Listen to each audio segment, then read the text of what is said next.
In 1940, France was under Nazi control and the German army was marching through the streets of Paris. The United Kingdom was alone in the war against Germany, and many thought it would surrender and negotiate peace. But the British chose to continue fighting in Germany, war and not negotiate with the Germans, which raises the question, why didn't Britain make peace after the fall of France?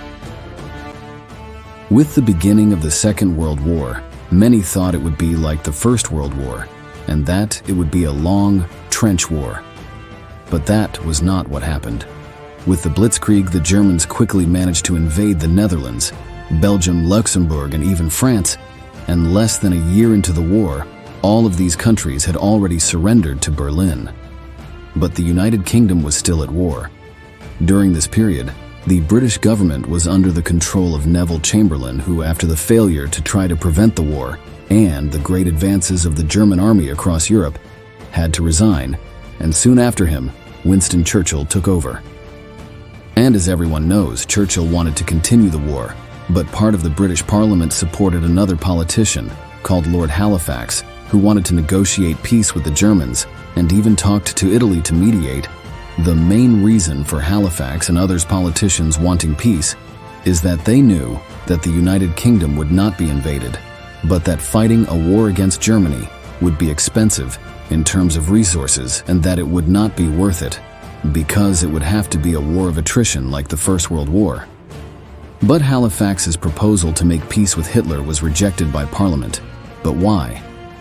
There are some reasons. To make peace, the Allies would have to return the German colonies that were conquered in the First World War, and this was something that Britain did not want to do, and that even if they made an agreement with Hitler, the British had already learned that the little mustache didn't respect agreements.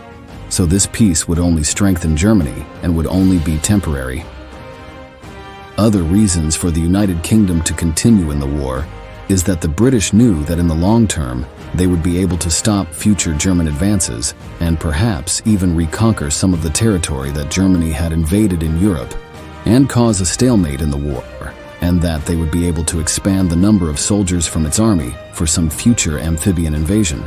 Because although Britain was alone in the war, it actually wasn't, because its entire colonial empire like Canada, Australia, India, and the British colonies were also fighting against the Germans. In addition, that in 1940, the British were also receiving financial support from the United States.